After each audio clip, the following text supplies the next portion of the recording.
What's up, people?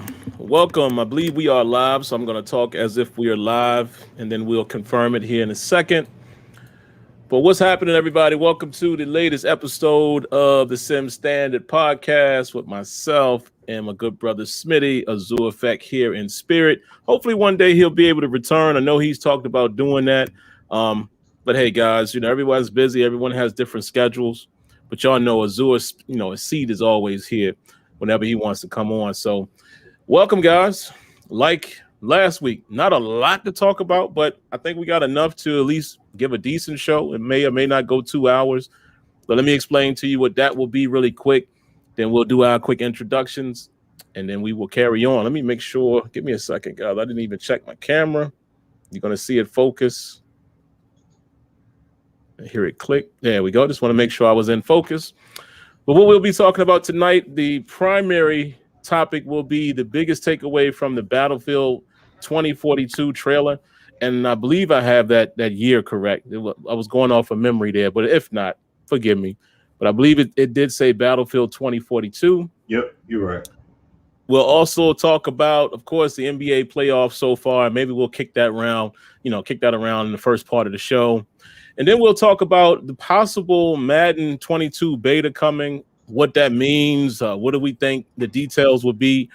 For you guys that don't know, and Smitty will definitely go into that, but there was a link floating around to register for something. My guess is it would be a beta. They've been doing this each year now. It's really not news anymore. They asked for your platform, but that was about it. So I would expect it to be a type of beta. And I'll give you guys my thoughts on it as well. Take maybe a slightly different approach to the beta itself. And outside of that, anything else you guys may come up with in the chat, those will be the topics. So we'll dive right into it. Smitty, how's everything? How was your week?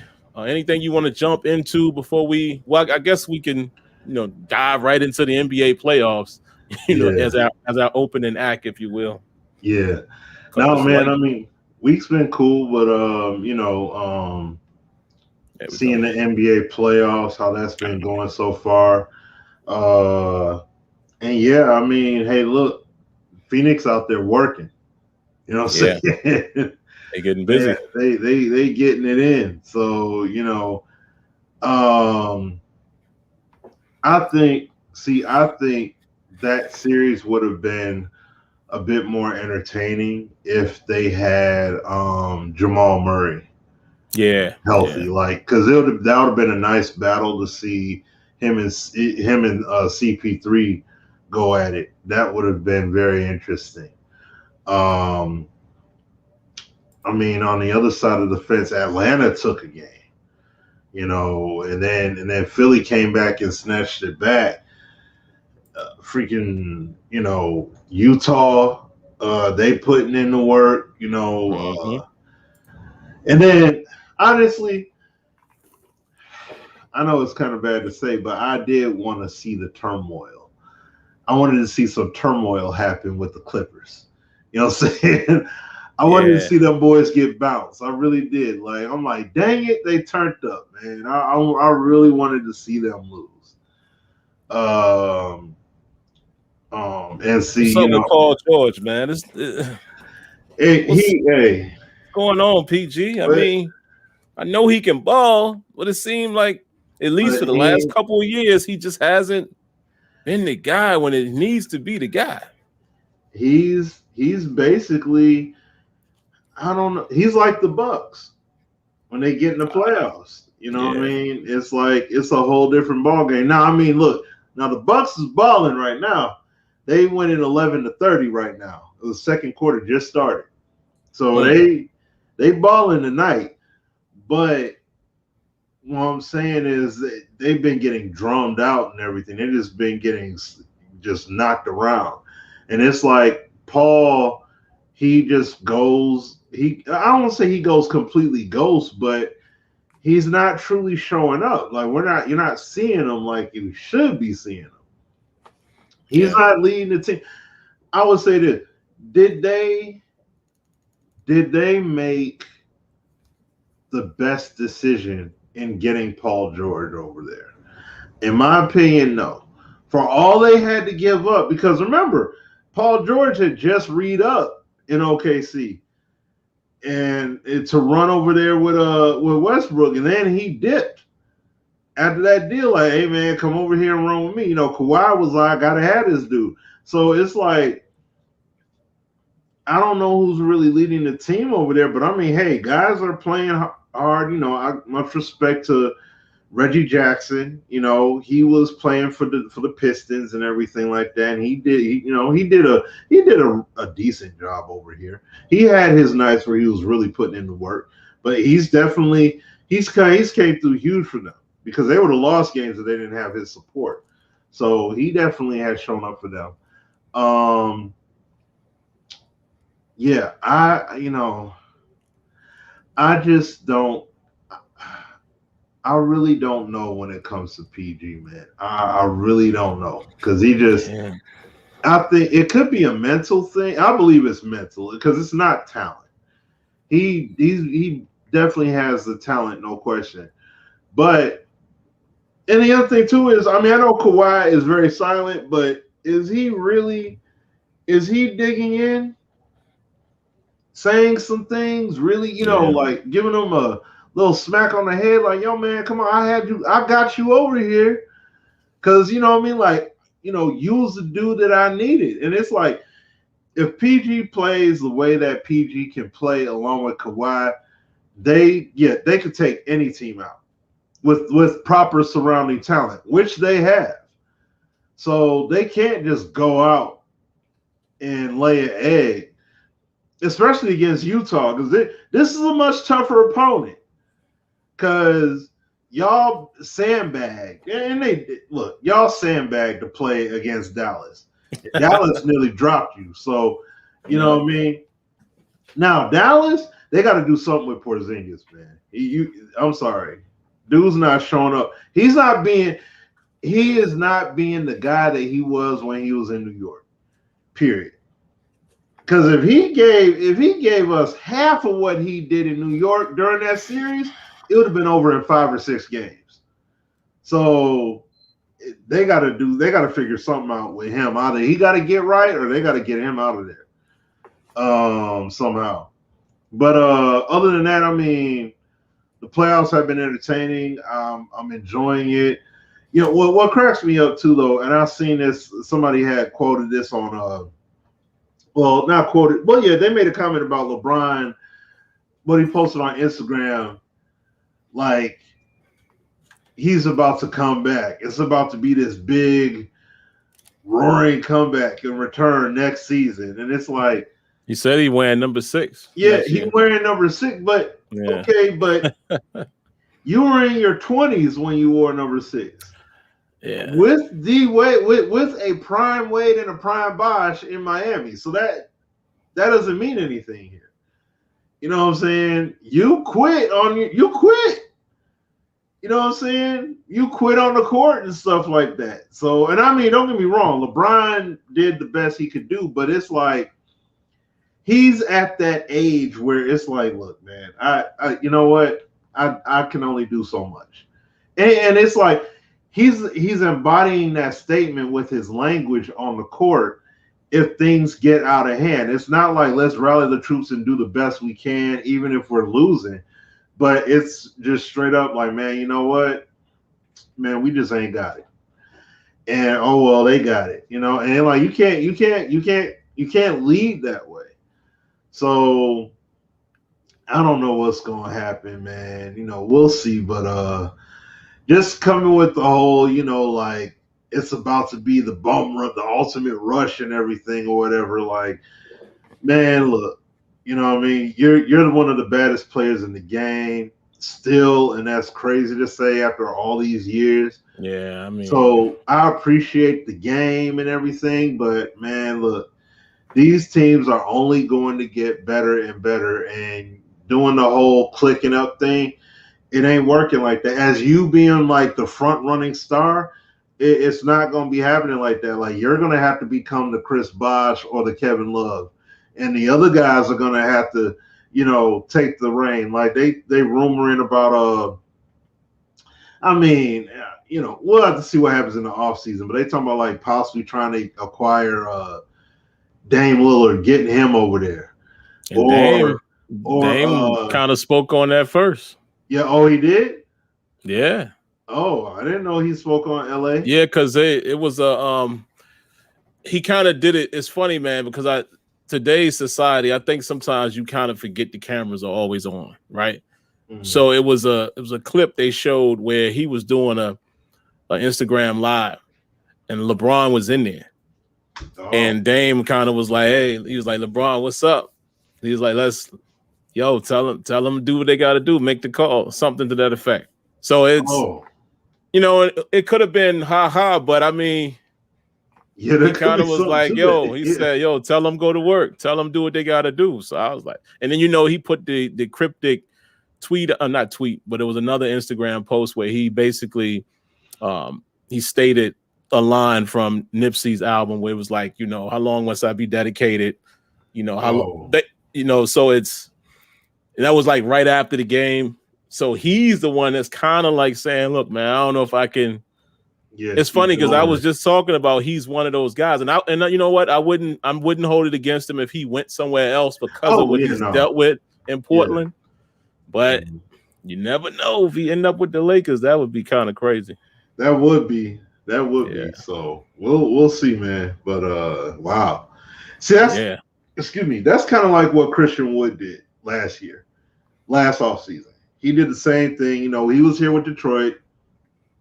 I don't know if we were trying to get him back or not, but he kept acting like he kept going on Twitter and stuff and making it seem as if he wasn't sure. Like, oh, I don't know what I want to do, and I'll have to wait and see. And it's like, bro, you caught your bearings here in Detroit. You got a chance to rise up and be something. I know these dudes wanted to make something of it and sign you. And you just like, yeah, I don't know. Like he was talking like he was this super duper star already. And like, I don't know what team I want to go to or what I'm going to do in the future. So when you're doing stuff like that, even like what Dame's doing, and I mean, look, your head coach just called it a wrap.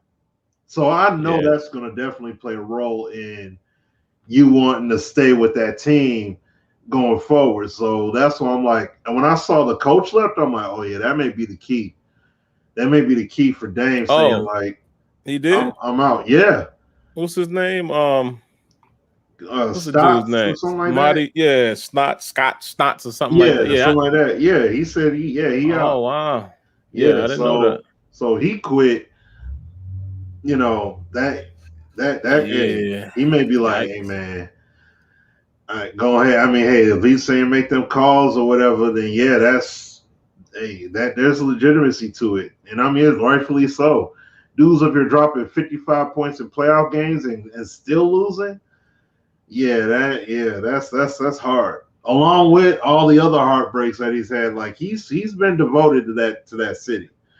So he's like Kevin Garnett. 10-point lead. They coming back.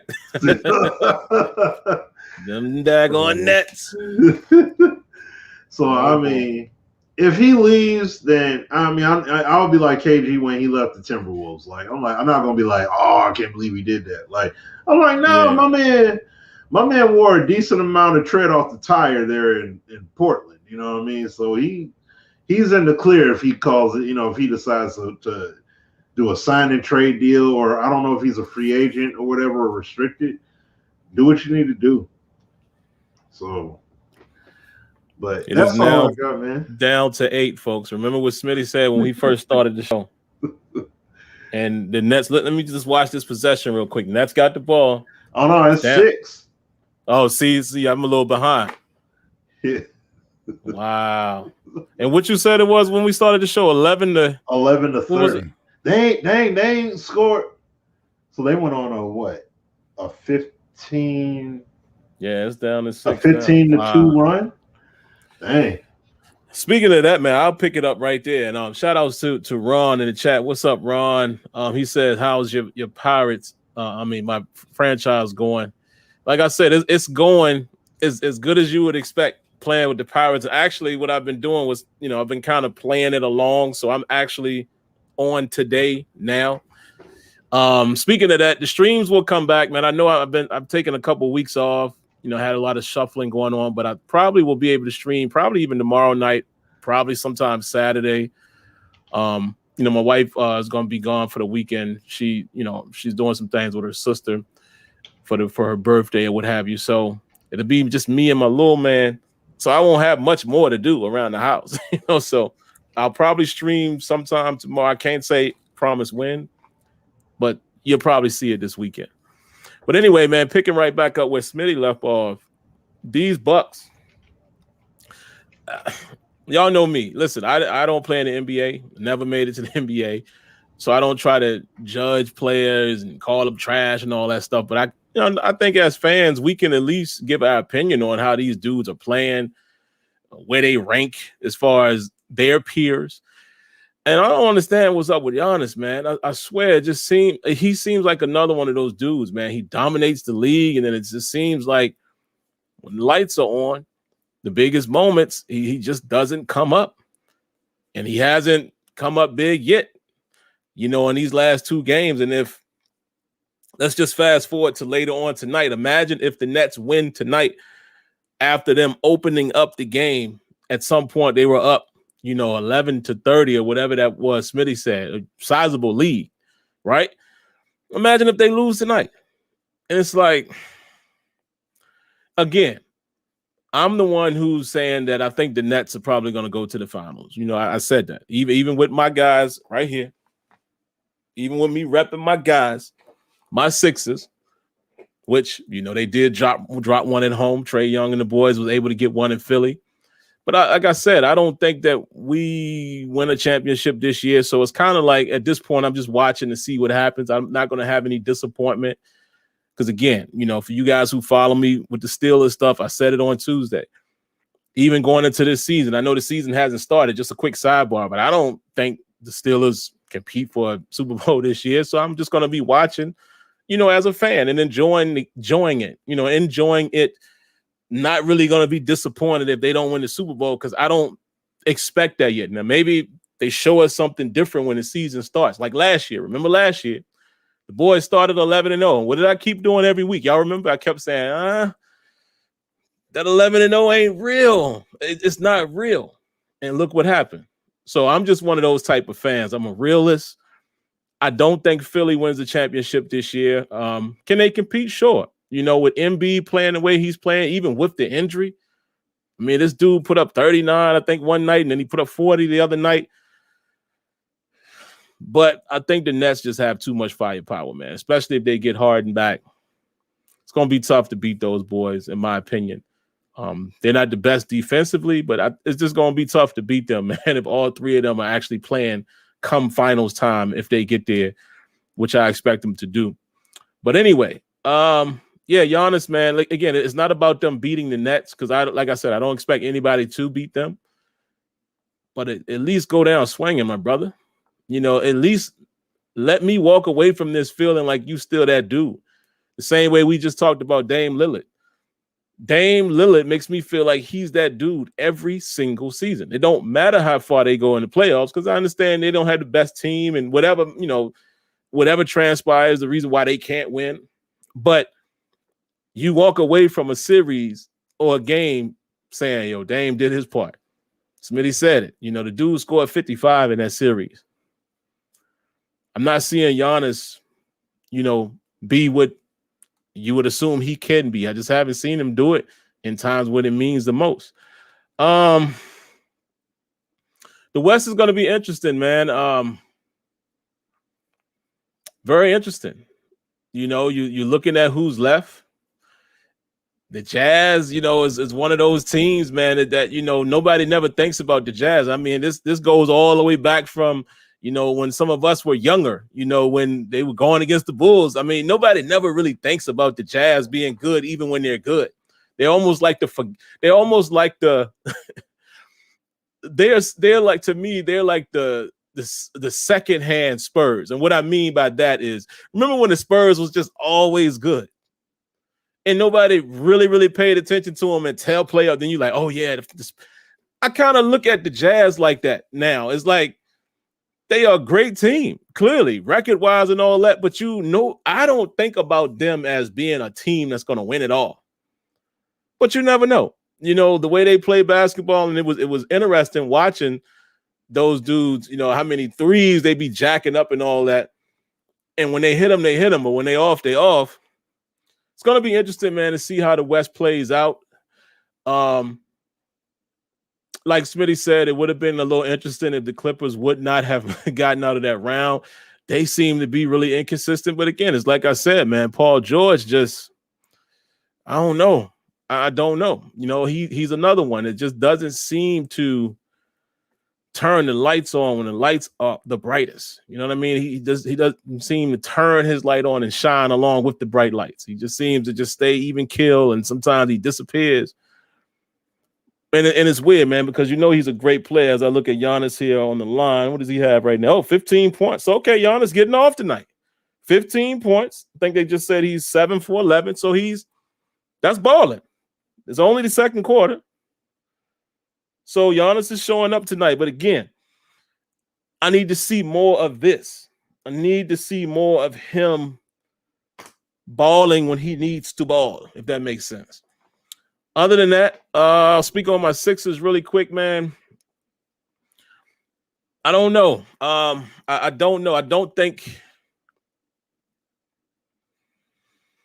if we were able to get through to the semifinals or the conference finals, if we had to face it off against the Nets, I don't know how we do it. I think Embiid is a matchup nightmare for virtually anybody left in the East.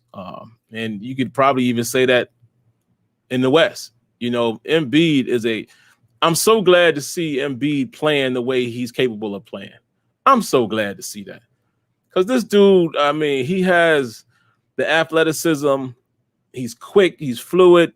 Down in the paint, he can shoot. He can pull you out and hit a 3 or 2 every now and then. You know what I'm saying? The dude is so agile and his footwork is so good. He should be dominating all the time. The way he's played this season is how he should have been playing the last couple seasons, minus injuries. But when he's on the court, he's supposed to be dominant the way he's been playing. So there's your advantage. But again, I still don't think the Sixers have – I don't think we play consistently with enough shooting to outduel a team like the Nets. I think a team like the Nets can just go on a scoring run anytime they want to. They don't have much defense, but, when you're putting up so much offense, you're making it tough on the other team, right? And that's my concern with the Sixers. Yeah, we acquired a couple shooters. Definitely love what Seth is doing for him. Tobias Harris getting off, Shake Milton coming up big, in the last game. But I don't know if that's a consistent thing with the Sixers. I think, Doc has seemed to elevate the team a little as far as, like I said, having them play more to the style that I think that they're able to play, especially, with Embiid. But Ben Simmons is still that X factor. He's the guy that without him really having any type of threat of a shot, it's tough. It's very tough to, have any confidence in that when it really matters, because the old saying, like they say, sometimes you let so-and-so get theirs and you just worry about shutting everybody else down. That's how I kind of feel with us. If they figure out how to defend Ben Simmons or, keep him out of the paint and just allow Embiid to get his when he gets his, it could be a tough situation for Philly because there's not a whole lot of other guys. They have their nights, but there's not a whole lot of other guys on that team right now that you think going to give you 20 plus every night. They're capable of doing it, but you don't believe it. Whereas, and again, and it's crazy that I'm even saying that, right? Averaging. But when you watch a team like the Nets, it's easy to assume that Durant and Kyrie and definitely Harden, when he's healthy, all of them going to score over 20. You could easily assume that. I can't say that for my Sixers. So that's how I'm feeling with that. Let me see. What's the score? Oh, guys, I don't know if you guys are watching, but it's now only a 3-point lead for the Nets. For the Bucks, the Nets have the ball. And like I said, I have a, IPTV, which is, is basically cable online. It's a little delayed. So some of y'all may have already seen another score. But they're setting up for the 3-ball. He missed it though. But yeah, man, that's about all I got on the playoffs. It's been very interesting and very entertaining to watch. I'm not ready to fully call it yet in the West. And, I do still have the Nets probably the favorite coming out of the East. Whereas, I won't discount my guys here, right behind me. Let me show it to you again. I won't discount my guys, man, but I just don't think this year is the year that they win a chip. So there you have it. Other than that, as we wait for Smitty to come back, man, there's another little preliminary topic I will get into, give my thoughts on it, and then when Smitty comes back, he can speak on it, and then we'll dive into the main ingredients. As far as the topics, what we'll probably do with the Battlefield situation is I plan to show the trailer. So I will show the full trailer live here on stream. It won't have sound because there's, music and things that's in the trailer. So for you guys that haven't seen it, what I'll do, and I'll actually grab it right now so I don't forget, I'll grab the link to the video so you guys can watch it in your own time with sound and all, because, the sound just adds that extra element to it. And then we'll chop that up. But we'll watch the full thing here together. And then, me and Smitty will talk about it. But here we go. Little side topic. Y'all know I have to give my 2 cents on the Logan Paul and Floyd Mayweather situation. Got to give my 2 cents on that with me being, the boxing fan that I am. First of all, let me say this. I did not like the situation. It happening. I really didn't like it because to me, I feel like it diminishes boxing. Let me explain to you why. It's kind of like, I'm not even going to say it's a mockery. I've seen some people say that. I'm not going to go that far. We are in a new world. This is a new society. Things are different. Even little things like, that we talk about here with basketball, guys click up and all that. All of that stuff is different than it once was. And it's the same thing with everything else, with all of the social media success and Instagram and YouTube and all of that, and people becoming YouTube stars, and guys are getting these opportunities that they never would get any other way, right?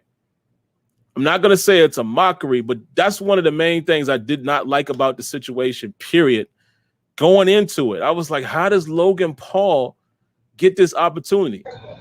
Yes. All right, I'm back. It's an exhibition. All right, cool. I was just telling them, side comment. We'll talk really quick about Logan Paul and Mayweather. So yeah, guys, my point on that was going into it, I didn't like it because, again, like I said, I'm not going to go as far as some people and say it's a mockery to boxing, but I will say that it's like the fact that a guy like that is able to get that opportunity. I understand why. Like I said, today's climate is different. You know what I'm saying? It's YouTube stars and they become these personalities. I understand why it happens. So I don't want to be turn into the old man or the old guy like our parents were when they used to say, oh, it's just not done the way I don't want to turn into that, because we are kind of growing with this. All of us have kind of grown with this social media era and all of that. So I get why it's happening, but I just didn't like it because of that. I was like, why is this happening? I don't care if it's an exhibition. He gets a chance to fight Floyd Mayweather. So anyway, it happens, right? And the funny thing to me, Smitty in chat, it's crazy to me how it was really funny I'm not gonna say it's crazy because everybody's opinion is different. So I won't dare to go and say that. Nobody's opinion is dumb. It is what it is. But it was really funny to me seeing how many people were judging this thing the way they did. Like, man, oh, he lasted with Floyd. Oh man, why he didn't know? I'm like, okay. First of all, you guys do know that this was put on. what I mean by that is clearly these guys put this thing on together and they were going to entertain. That's number one. Number two, Floyd Mayweather had been saying this for weeks. Hey man, this is a legalized bank robbery. The dude was literally telling us that this is just going to be a fun situation. I ain't going to go in there and try to box this dude crazy. He literally was telling us that, right? Another thing, let's just think about boxing in general. Logan Paul is 6'2", came in the ring 190 pounds, roughly. Floyd Mayweather in his best shape is 147. That's what he fought. And he earned all his money pretty much as a welterweight. He came into the fight at 155. Look, he put weight on and only went up to 155. So even if you were expecting Floyd to knock him out, why did you expect that? I'm just talking about very simple logic here. This dude was close to a heavyweight, not quite, but 190. And you're talking about a Floyd Mayweather who, like, if anybody knows, you watch Floyd his whole career, he's not a knockout artist. Right. He's never really been that with guys his size. So, Twitter was so entertaining after the fight. I'm just watching like, y'all serious? Man, he should have knocked. Dude, I get all of that. Here's another thing to throw at you. Floyd Mayweather is 44 years old. Now, that's not an old person in the world, but in the world of sports, yeah, you up there at 44. Yeah. He hasn't boxed professionally in several years. I'm like, it's so many reasons why I wasn't going to expect him to go in there and beat this guy up. And it also was never a time in my mind that I thought he was going to quote unquote lose. I thought it was just going to be something fun. Floyd was going to toy with him a little bit. And a few times you saw when he was catching him, letting him, like, all right, man, let me at least make it entertaining. But I just don't know what people were expecting, Smitty. That's just my opinion. I don't, again, maybe it's because I'm too much of a boxing guy. Just the sheer fact that the weight classes wasn't even appropriate. You know what I mean? Like, come on, man. Yeah. What were y'all expecting to see? Nobody was trying to hurt anybody. It was all hype. He's a YouTuber, guys.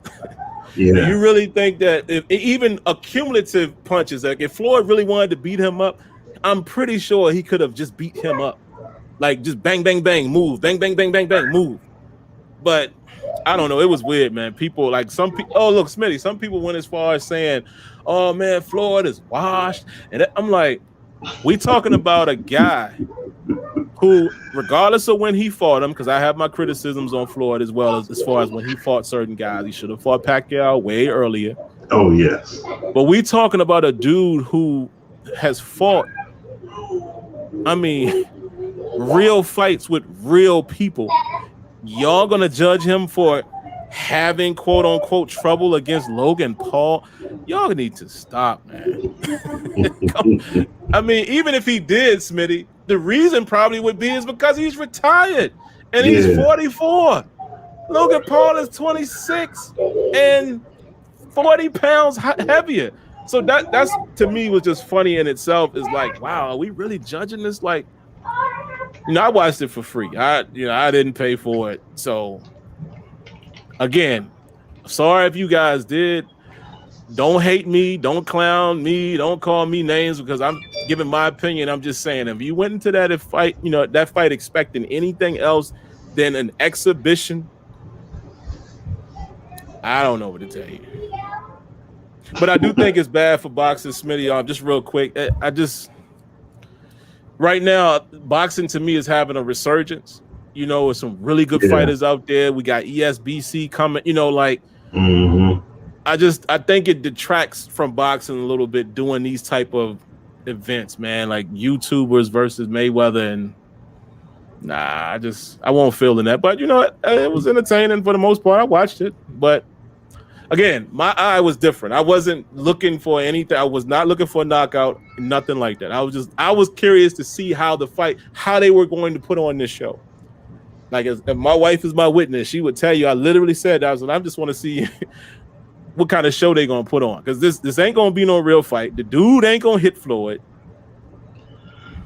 So there you have it. That's my little assessment on it, man. Yeah. But what was your thoughts, Smitty, man? Did you watch it? Did you enjoy it? Did you care? I mean, no, I didn't. I just heard about it, seen some of the highlights from it. I didn't care to watch the fight. I mean, and it's Floyd fighting the YouTuber thing. I'm like, because there's no real stakes. So that's why I didn't care about it at all. Yep. That's why I was just like, I know more than likely Floyd's going to win. He's not going to lose this fight at all. But it's going to be a cash grab for him. Just like the fight he had before against, what was it, that Japanese kickboxer or whatever that dude was, whatever. And it's like, it's the same thing. Floyd he's just getting that cash. Now, to that fighter, it's like, yo, I'm fighting against Floyd. To him, it's like, let me get this check real quick. And that's it. So that's it. That joint was WWE. Yeah, I tweeted that right after. I said, yo, the funny thing is, we just watched WWE and y'all mad at that. Like, come on, man. It was a show. That's what it was. Like that, man. It was meant to be. I even Jake Paul grabbing the hat.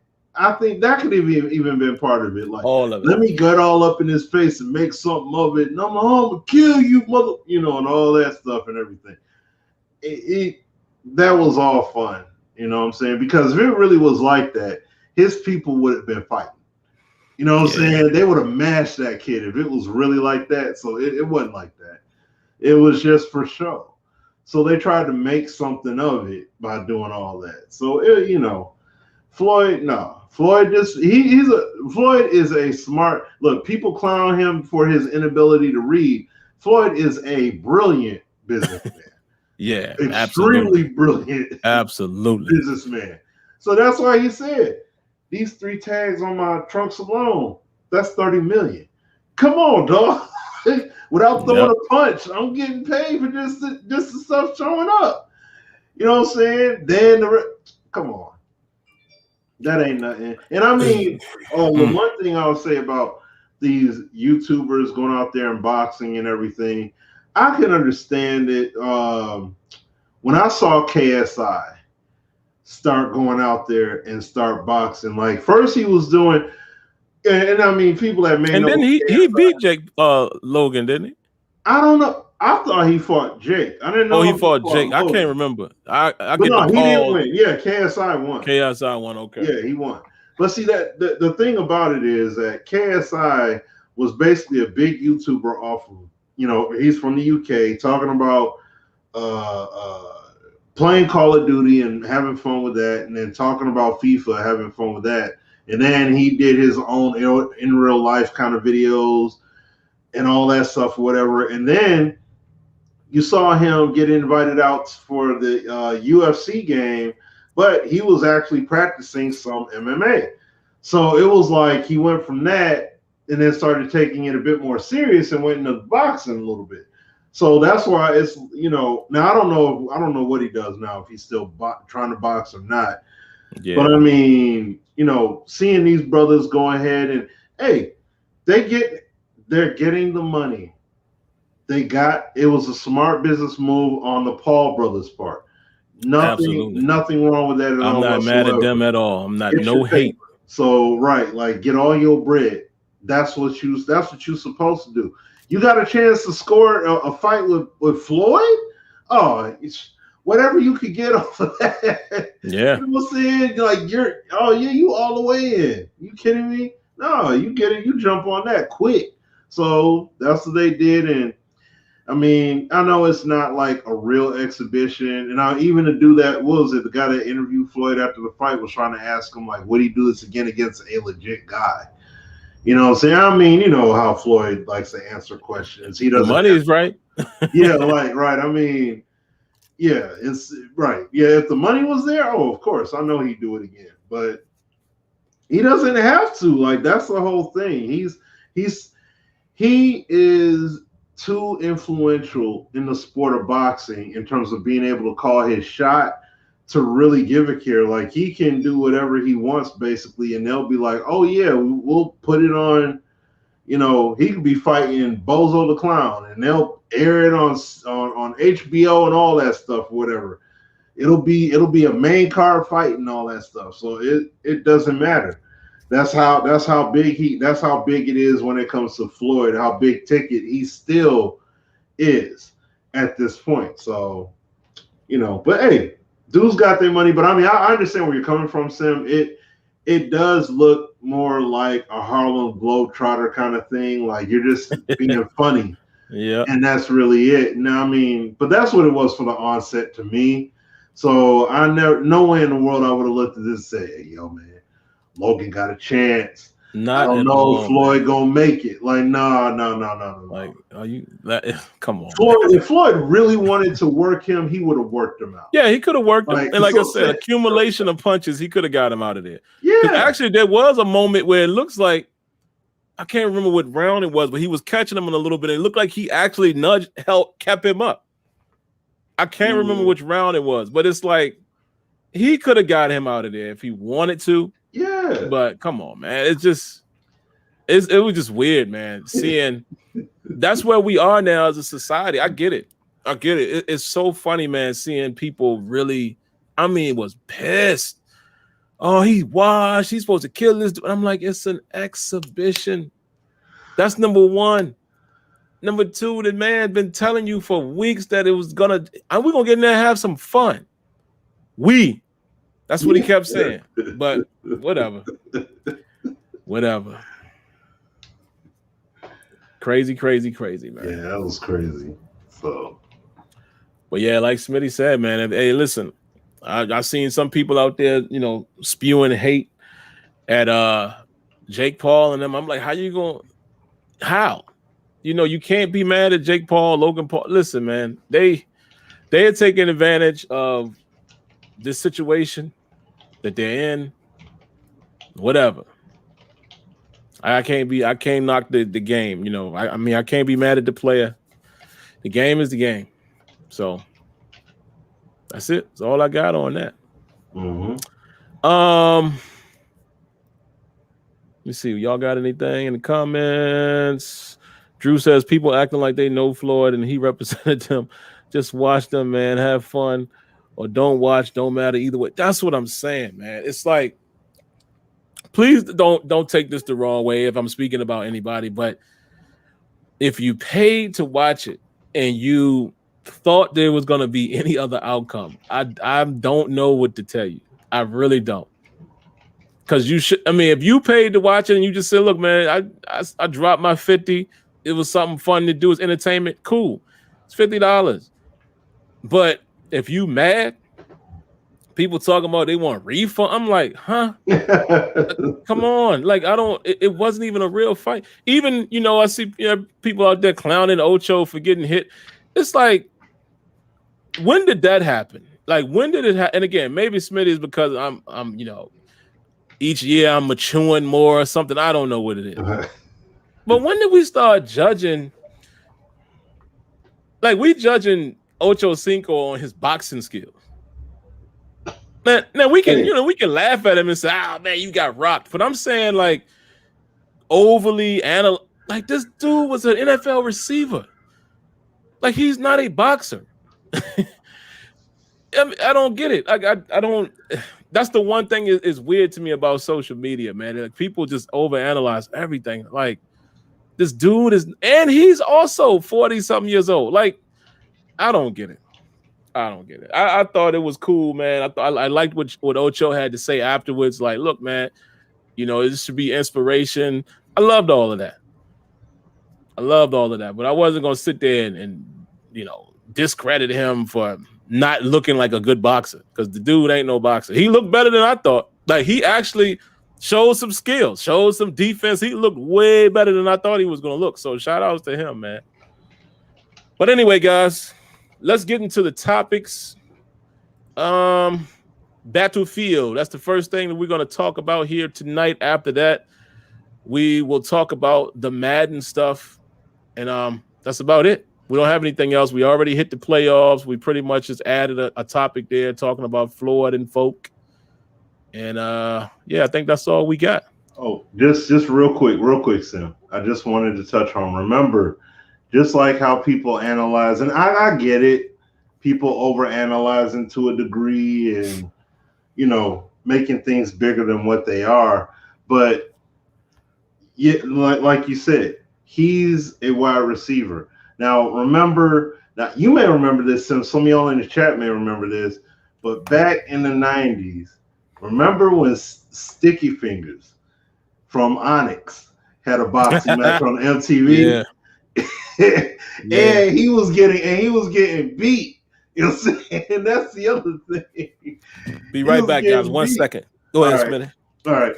And he was getting beat by what's the dude's name? The dude's name was Simon Woodstock.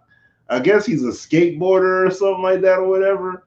But that's the thing about it. Like these dudes, yeah, like he's a skateboarder. And Sticky, this is supposed to be dude, straight hood, thug, don't mess with me, I'm tough, I'm all that. And here he is getting worked over by a skateboarder. You know what I'm saying? So it's like, just because these guys don't necessarily have that pedigree, but this is a society, like what Sim said. This is a society that we're in. We're in a society where it's all about, if somebody trips over a crack on the sidewalk, everybody's laughing at them saying they don't have good hand-eye coordination. Mm-hmm. You know what I'm saying? So it's like, okay, especially if somebody captures it on film and posts it online or whatever, like, oh, this guy can't walk. Oh my gosh, look at it, So that's where we're at now. But yeah, that was just a nice little relic that I was thinking of when you said Chad. Because you look at Chad, you look at Nate, and that's what I'm saying. It's like, yeah, these guys played in sports, and they're supposed to be that kind of bravado they're supposed to walk around with. So they're supposed to be tough.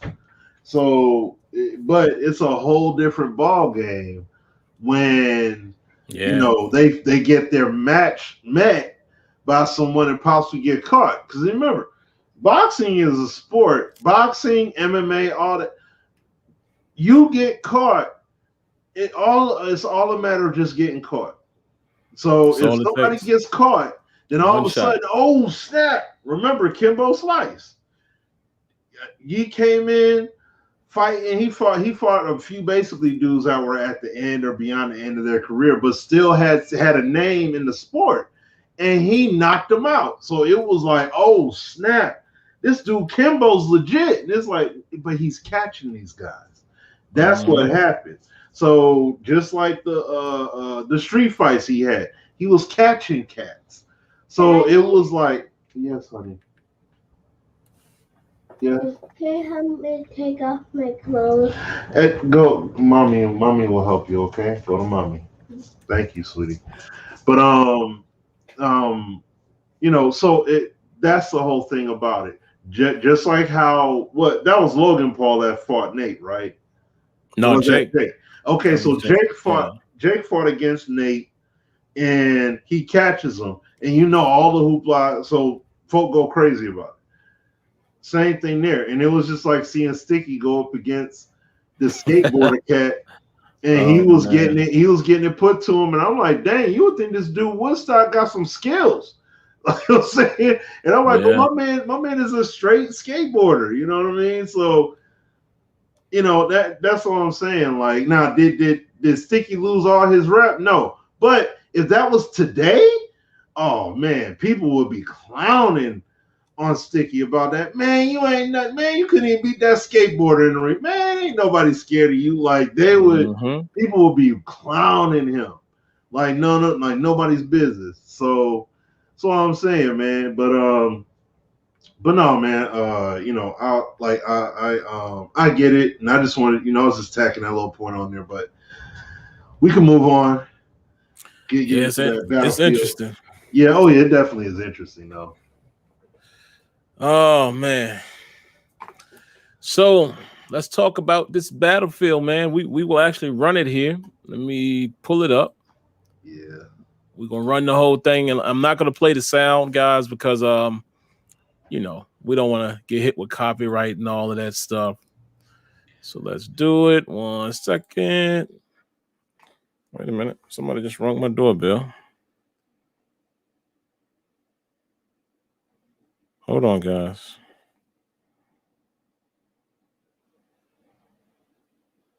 Oh, hold on, guys. 1 second. Smitty, talk real quick. I gotta answer the door. It's my son.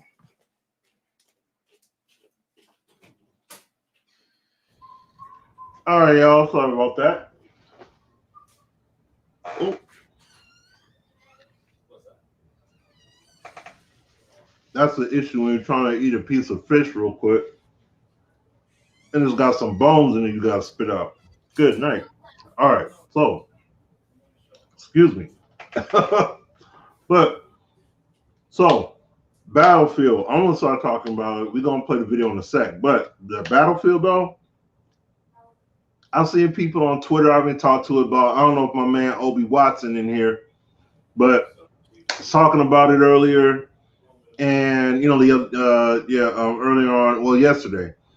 And people are upset because there's no single player in it. And I wouldn't even be bugging about any of that stuff, to be quite honest, because people mainly play these games now for the multiplayer element, not really for the campaign. So, like, my man Sim, like, what he about to play the trailer here. So, Yeah, man, I had to answer the door real quick. Yeah. My he was over. It's funny because my mother, a lot of y'all know the story, especially you guys who watch the Steelers stuff. My mother-in-law, they actually live in the same neighborhood as us now.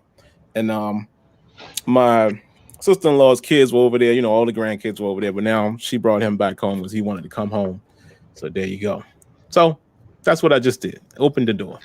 But all right, guys, I'm going to play this trailer here, and we are going to enjoy it together. No sound. Won't be any sound because we don't want copyright. But let's do it. Actually, let me see if I can put it. What happens when I do full screen? Does it make it too big? Oh, there we go. Nope. Cool. Oh, I can hear it. I'm tripping. I was like, it is playing sound. I can hear it, of course, but y'all can't. I don't think. Let me see.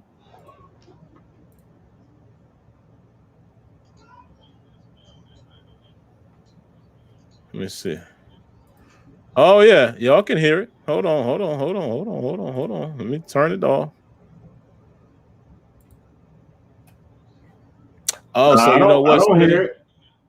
Oh, I can hear it on my side. And it was actually playing through wavelength. Oh, okay. So it made me think. I don't hear it. Yeah, because when I switched to stream, it was allowing me to hear it. So I don't know. That's weird. Okay. But anyway, guys, we can kind of talk through it as they're showing it. Man, it says it's game, the in-game engine or what have you. And we all know, how the trailers work. But me personally, well, I'll save my thoughts until after the trailer. We'll just give us a few comments on what we're seeing here. Well, I mean, I'll at least say this. I like the fact 128 players. Mm-hmm. That it's actually modern warfare. That's the huge part. I love modern this right warfare.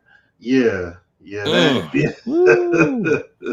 Woo. Boy, got ambushed. See, this one I want to see how much of the destructive stuff are we gonna see. Like, and I love the fact these cats took off of Fast and Furious. You know what I'm saying? Yeah. Tank on the ice. You know what I mean? But like, no, I wonder how much destruction is really going to be happening. Like, what level are they really going to be able to amp it up to in terms of the actual gameplay? That's going to be very interesting to me. This, yeah. Looks amazing. And it's funny, man, because, obviously, guys, the gameplay, in-game play is probably not going to look quite like what we're seeing in the trailer. Right. But it ain't gonna be that far off. That's the thing. Like with Battlefield, the game pretty much looks like what the trailer looks like, you know, minus the obviously, you know, all the other stuff that they add to it. But it is going to be very cool, man, to see how these games look and appear on next gen consoles. Right. And like Smitty said, man, 128 players. Yeah. That's crazy. Like, and all of the action, I think they made a point to show like as much action as they could in this trailer. And to me, that's what trailers are supposed to do. You're supposed to get hyped when you watch a trailer. You're supposed to be excited. Like this right here, this part. Oh my God, that's crazy. And like DJ said, you know, definitely, you know, you hold your judgment until you see actual gameplay, of course, which they'll be showing on the and that's on Sunday. Yeah, that's on Sunday. So that's what I really like. Yeah. But my biggest takeaway, I guess, yeah, we might as well talk over it. Won't be too much more of it, but my biggest takeaway is how it makes me feel, if that makes sense. I'm excited for the game.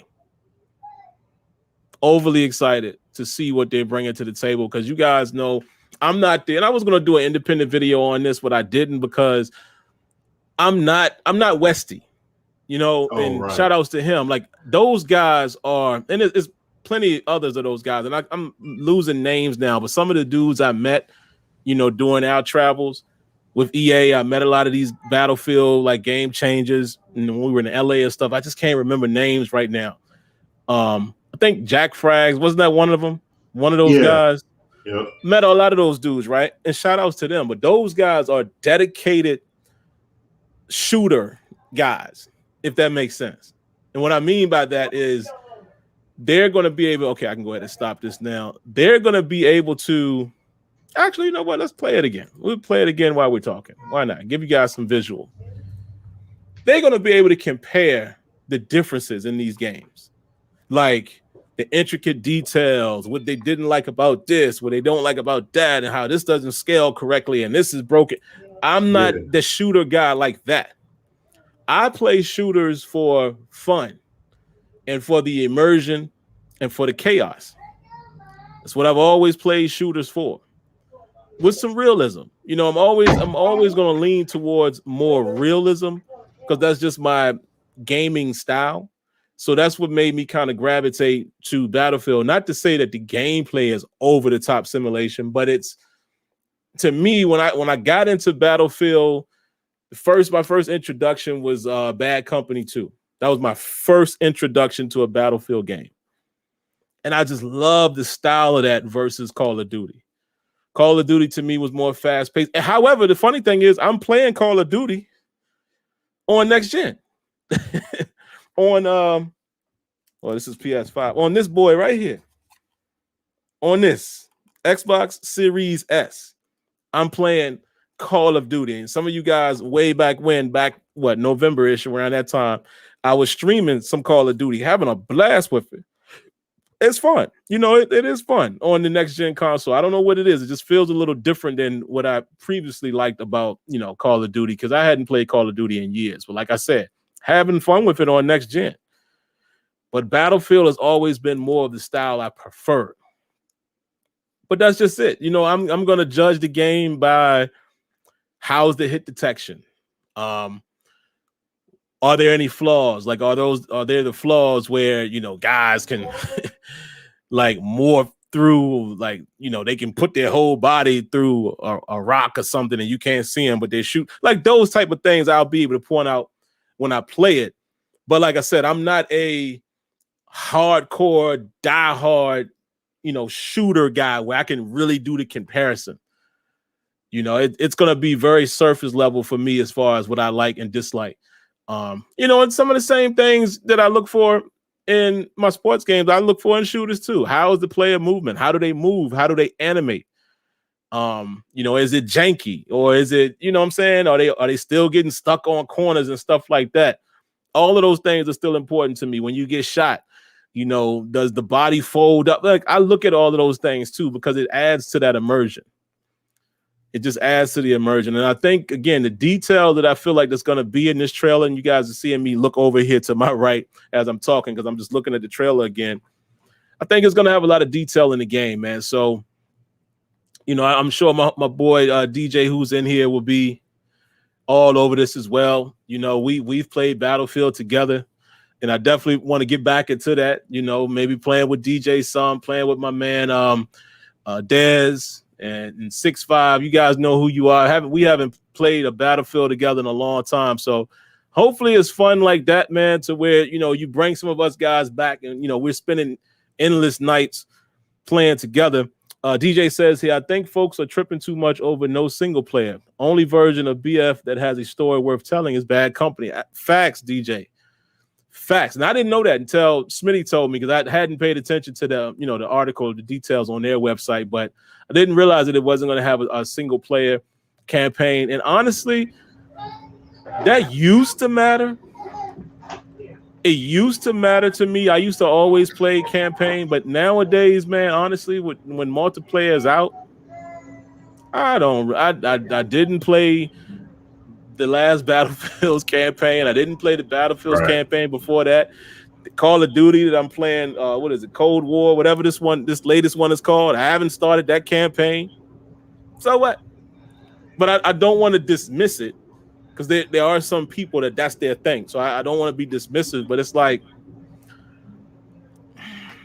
I kind of feel like, you know, some of these shooters, I don't want to say they're going to go away from it, but I could see a transition into more so just having multiplayer, and the storyline lies in the plot of what the game was built around. Like Warzone. Right. So there you go. So those are my thoughts, man. Like I said, I'm very surface level with it when it comes to trailers. You know, to shooters. I'm not the guy to judge and all of that type of jazz. So that's not me to do that. So excuse my excitement, but y'all know I'm a Battlefield stan. I've always said that. I love it. But like I said, I haven't been playing Call of Duty on the Xbox here, man. I'm having a great time playing it. Didn't buy it because, you know, some of you guys didn't know the story. I have the Series S also. I had that first before the PS5. And shout outs to my man, you know, that allowed me, you know, he shared his library with me. So I'm able to play that game. And I've been rocking it ever since. Like, it's fun. But this is my preference. The details. Look at all this stuff, man. Yeah, let me not get too excited. Like DJ said, let's wait to see gameplay.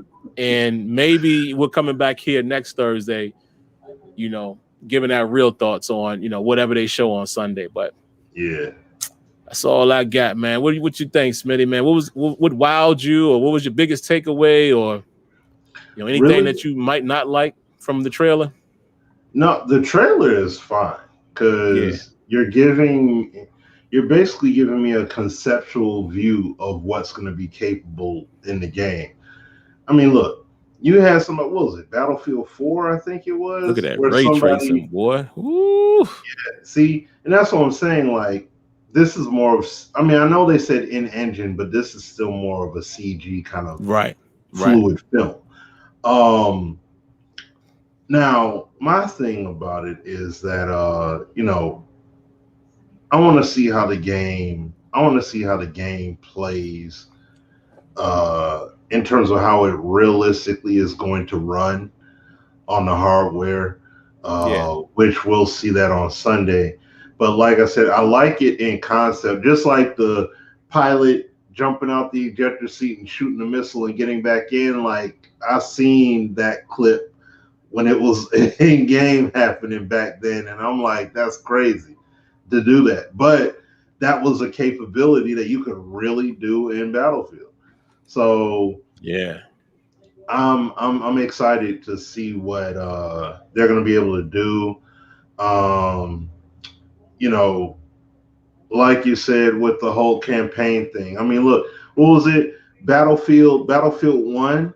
They had a story mode in it, but it was like mad short. Like, it was like you literally played these little plot points that happened on the course of a map, and you were basically done. So it was more like they sprinkled in a campaign mode just to say, well, you know, you guys got a little story. All right, now conquest mode is over here. You know what I'm saying? Like, play this mode over there. So, like, that's what people care about the most. That's what Westy cares about the most. That's what a lot. And what's so funny is that some of the people that I do communicate with and are cool with on Twitter, they're complaining about not having a single player. They're like, oh, there's no single player, no battle royale, no none of that. And it's like, no. But when you look on their pages, what are clips they mainly show or share when they're streaming on Twitch? They're playing team deathmatches. Yeah, they're playing Warzone. They're playing, you know what I mean? So it's like you're playing all those modes. You're not sitting up here saying, I'm going to stream campaign first, and then I'm going to. No, it's like, that's why, you know, I was saying to Sim before the show started, if you go to the website, that's why they give you so much story there, because they're giving you the tail of the tape as to why you're seeing all the stuff you're seeing, like in this trailer. Like, what are you doing with a tornado just out of nowhere happening in the middle of the game? It explains why. They give you the backdrop, they give you the backstory for stuff like this happening and everything, or why things are the way they are in the game. So seeing stuff like this, and also from a potential capability standpoint, that's what makes it real interesting to me too. Because, honey, I'm talking. Wait. It makes it real interesting to me too, because seeing all of this, are you telling me that gameplay wise we're going to see the particle effects be like this, the environmental stuff be flailing around like that? Because we've seen how, okay, honey, we've seen how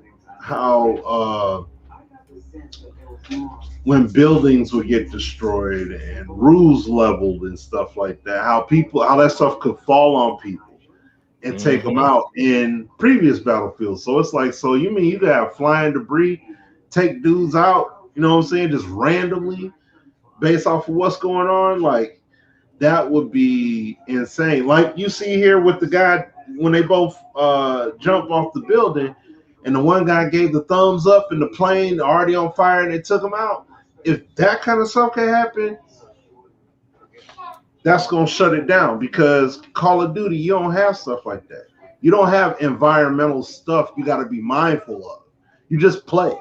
You just shoot, play. That's it. So that's going to be huge for the game. They keep opening the door. So like, but that's going to be huge. That's going to be huge for the game, man. I'm really looking forward to it. And the key thing I love too is just that we're going to see what happens on Sunday. So we don't have to wait a month. Because people were upset with the lead up. Like, oh, they gave all this lead up so we could see a trailer of a game, a teaser trailer. I'm like, they thought we was going. It's the same thing because we people, especially in the Madden community, it's the same thing every year. Like, why do we ever think it's going to be advertised any differently? Yeah, it's the same thing. It's the same thing every year. I definitely wasn't expecting no gameplay. I thought what they was going to show us was perhaps maybe this, or just give us the info. Yeah, that's it. Yeah, so the fact that they giving it on Sunday, wow, okay. Yeah, so, and I mean, it makes sense, because I don't know if you noticed it or not, Sim, but PJ Tucker and Kevin Durant almost came to blows. Uh-oh. Like, they was barking at each other, for real, for real. Man, dang. Okay. But a lot of game trailers are being showcased from today and even yesterday, because this is E3. You got what's the name of it? Ubisoft Forward. I think that conference or whatever starts tomorrow, if I'm not mistaken, or Saturday, and they're gonna be talking about like the future of Assassin's Creed and all these and other games too, Watch Dogs, all that. So, you know, the games for stuff like they shown a trailer for Ash versus the Evil Dead, which, you know what I'm saying, that's like a cult classic horror film, and they got a game coming out from that. So it's like all these different things they're unveiling right now. So so you're gonna see a lot of games, a lot of trailers, a lot of stuff being featured over the next weekend or so. So it makes perfect sense. And I'm glad that EA isn't waiting until July 22nd to be like gameplay reveal. Like, no. Show it when everybody else is showing their stuff and let people know this is a huge game. Definitely showcase it. So I'm glad to see them doing this. Yeah. Absolutely, man. Oh, yeah. Oh, that's a good ball game, man. Yeah, it's 1 point lead right now. Yeah. Wow.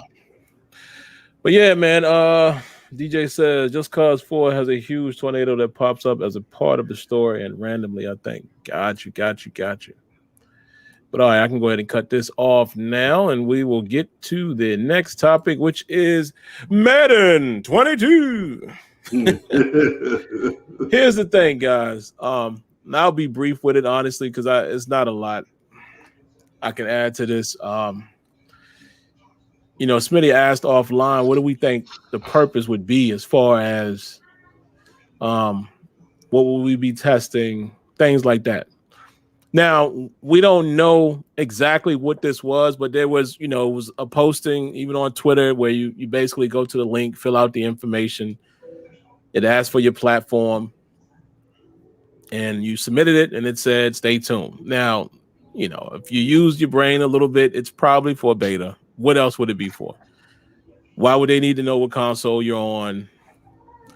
We always know, every year now for the last several, at least 3-4 years, there's been a beta. So, boom. It's no surprise that the Madden will have some type of beta. Yeah. Let me address what I think the purpose would be in my mind, and then I'll go into something else. To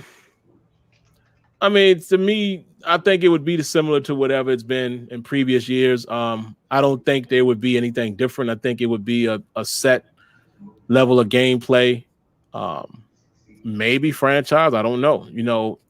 If we're assuming that they're doing any type of focus towards it, maybe. I wouldn't expect it, but maybe. You just never know. But I think it would be like anything else, just to get it out there, let people see what they're working on, see how it feels, blah, blah, blah. Now, with that being said, I'm going to be honest with you guys about the beta. And I know this is going to sound a little selfish, but I'm going to be honest.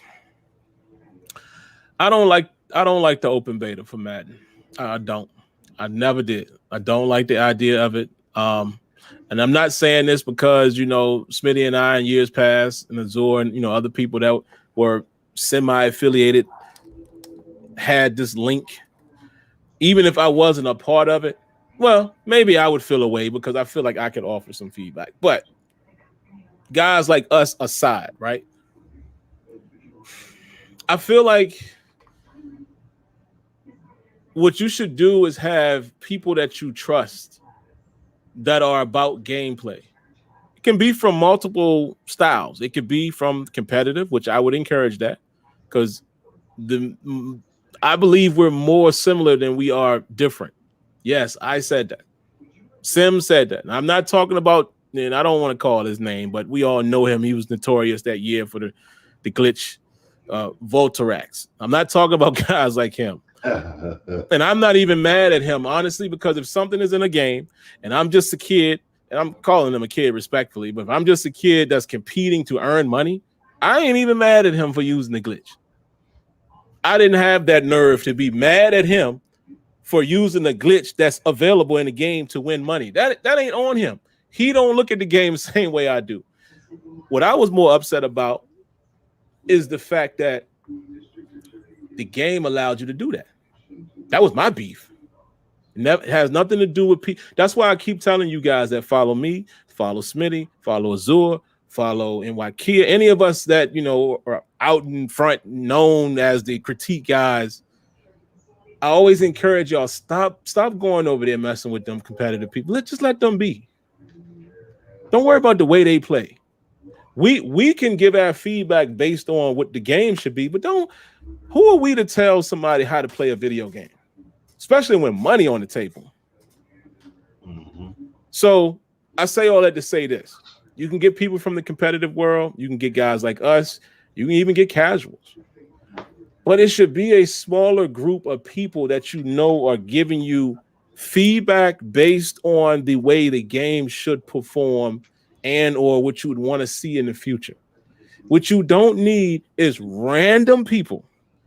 The first one that can sign up to be a part of a beta with a game like Madden, that first thing they're going to do is complain when they can't throw a touchdown. Complain when there's an interception. You know, like to me, it doesn't help because y'all, a lot of you guys have been a part of that beta, right? And y'all go to what's the thing they got now? The user voice, and you see the feedback. To me, it convolutes like real feedback. And I know that we've been told in the past, no, we sift through it. But why do that? It don't make sense. Grab 100 people or so, like a tight knit of people that are about the betterment of the game, performing as it should. Again, doesn't matter if you're a comp player, because if you really look at some of the real comp guys or guys who play MUT, right? Your Zans of the world. Zan wants real football. Y'all do know NY Kid plays MUT, and he plays competitive sometimes, but he's one of the most sim guys y'all know, right? This is what I'm saying. Two things can be true at the same time. A lot of those dudes want football. Even I've talked to Skimbo face to face. He's like, yo, I would love to, if the game did this, and I would still make my reads the same way I do now. They just know, even guys like Relly, they know football. They just know what to do in the game. I'll give y'all a quick sidebar. Y'all know when they started doing that cross man stuff? That was to make the game perform the way it should in certain coverages. It wasn't a cheat. It was their way of making the game perform certain coverages because the game didn't do it right. So they would do this cross man thing to make it replicate being able to guard certain people. I was like, oh, wow. Right? When I really got a chance to talk to some guys, it's like, oh, okay, now I see what y'all are doing. So my point is, I'm not a fan of it, man. I'm not a fan of the wide open beta just for people to play it. I don't think it serves any real purpose, honestly. And again, even if I wasn't on the list, I would be cool with that if I knew that there were dedicated people that are going to give the feedback to make the game the best it can be as far as replicating football. That's who should have access to a beta. Not the entire Madden community. You're the first person to sign up, so you're lucky enough to get in like that. No, that's the wrong way to go about it. It's just my opinion, man. I don't know how everybody else feels, but I don't like that. It just causes too much, man. It's like, and I'll read a couple comments and then I'll throw it to Smitty. I want to see what some of you guys have to say. I just feel like it causes too many perspectives that are not helpful. Like I said, grab different people. Don't just go just to the sim guy. I mean, but you should be able to get real football from competitive guys too. Like as far as, okay, how does this line up to football based on what you're saying? And us, even if one of us said something that wasn't technically the way it works, then you should be able to say that to us too. Like, well, I see what you're saying, but in the real world, it wouldn't happen like that. Fine. That's all I'm saying. I'll read two comments and then throw it to Smitty. Drew says open beta causes too many people putting their inputs and changing the game the developers wanted. True. Shout outs to the King. He says, I disagree to an extent. The feedback during the beta isn't the best as someone that's been a part of them for the last 3 years, but changes that really hurt the game usually happen after launch. Well, let me tell you a secret about that. A couple of those updates that you see after launch come from the beta. I don't know if everybody knows that. The beta, a lot of times, how can I explain this? A lot of times what you see in the beta, those changes you're definitely not going to see when the game launches. It didn't happen yet. And quite often, sometimes it's changes that will appear in the first title update, maybe perhaps the second. Because by the time the beta, like the game been done. Like as far as they probably polished, but I'm talking about changing and tuning.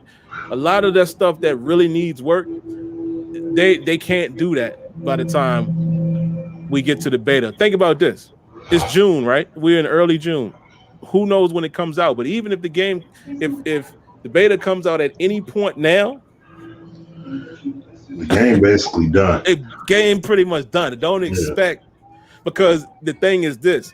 They probably have builds of the game that they have now, and they have this next build that they're gonna have.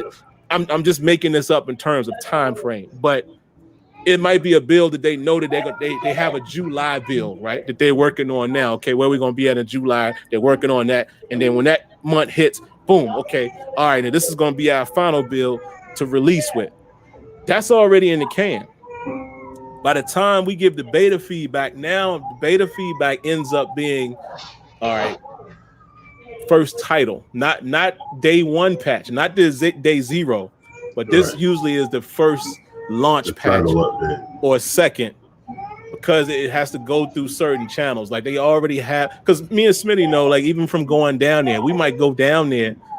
We've been there sometimes in April or May. The build that we're playing at in the test environment is different from the build one of the devs has upstairs on his desk. Yeah. You see what I'm saying? So you're right to a degree, the King, but not all the way, because of, some of that what we're seeing after launch, at least the first, I'll say 1 or 2, a lot of that came from the beta. But yeah, I appreciate that though. What you think, Smitty, man? Any different feelings about a Madden 22 beta and what it would be for, or any specific purpose, or do you think it'll be more like any other year? I think that hey. Come here, big guy. Sorry about that, y'all. Here, drink your milk, big guy. You gonna drink it? Hold on, guys. Yeah, no problem. Smitty got to be daddy for a while, guys. Put y'all's thought in the comments, man. Okay, yeah, you said didn't know that. I appreciate you educating me. Yeah, it a lot of times, and I'm sure, I don't want to say that 100%, because there are times that they can squeeze in, certain like server side fixes and things like that. Some things don't necessarily need, some things don't need a title update. Let's just say that. And you've heard Clint and those guys say that publicly. Some things they could just fix tuning wise, whereas other things that they have to, do it as a title update, has to pass through certification and all that stuff. But like I said, the beta version that we're going to get whenever there is a beta, the game is further along than that. You know what I mean? It's further along than that. It's just like when you guys, when we, a lot of us used to go to EA Play. With the EA Play build ain't the same as where they are at that point. So by the time people saw the game at EA Play, they might have been 2 or 3 builds ahead of that in the office. This was just, all right, this is going to be the EA Play build. Boom. This is what we'll show there. But they're already working on the next level or next step in development. So, it's always kind of behind like that.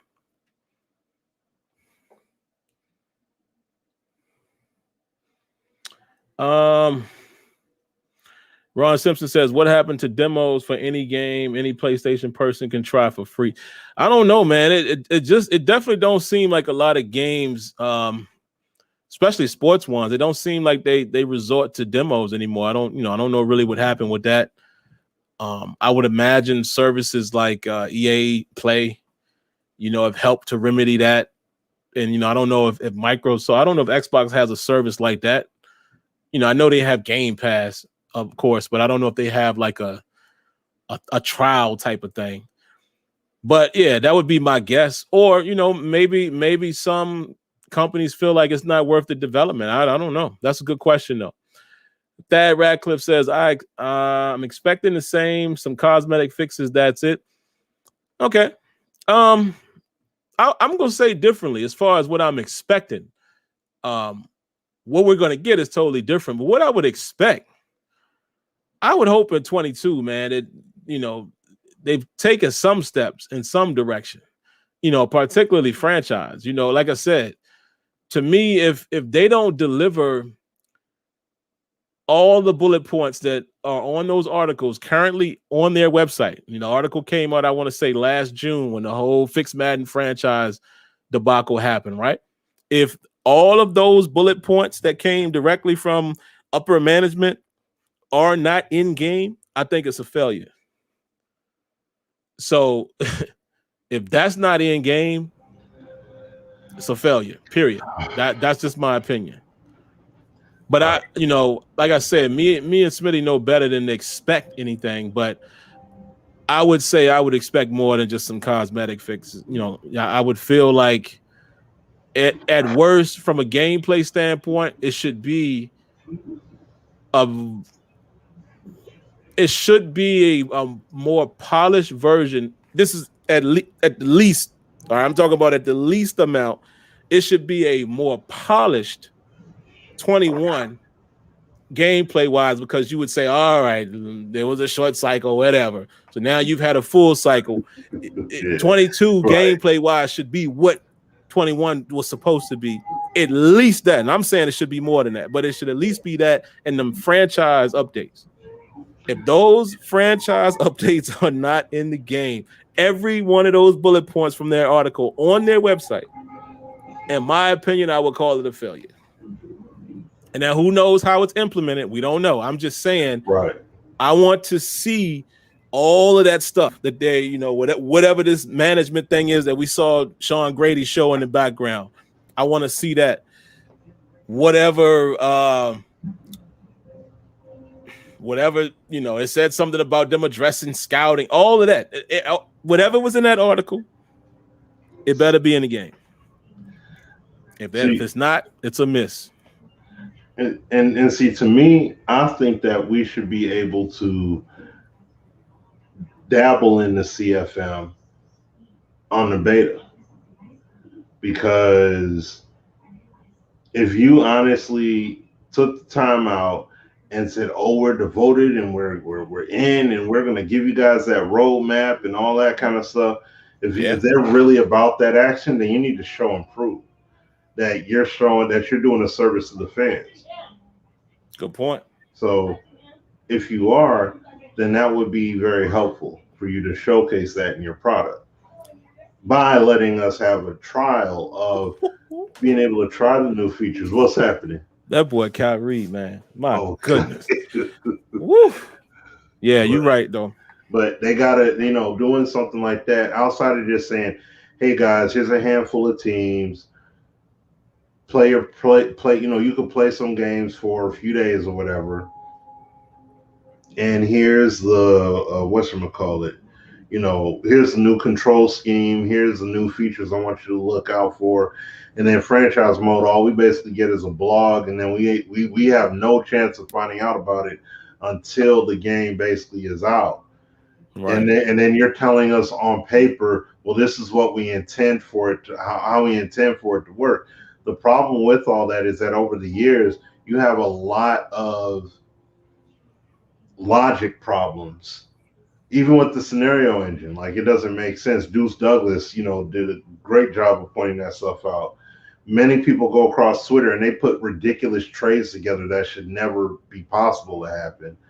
And then, so when it's like, "Oh yeah, we worked on our trade logic and we did this, that, and the third," and then you still got people making these boneheaded trades to still get top players, you know what I mean? So it's like, yeah, it wasn't, it makes it feel like it systematically wasn't worked out the way it needed to be.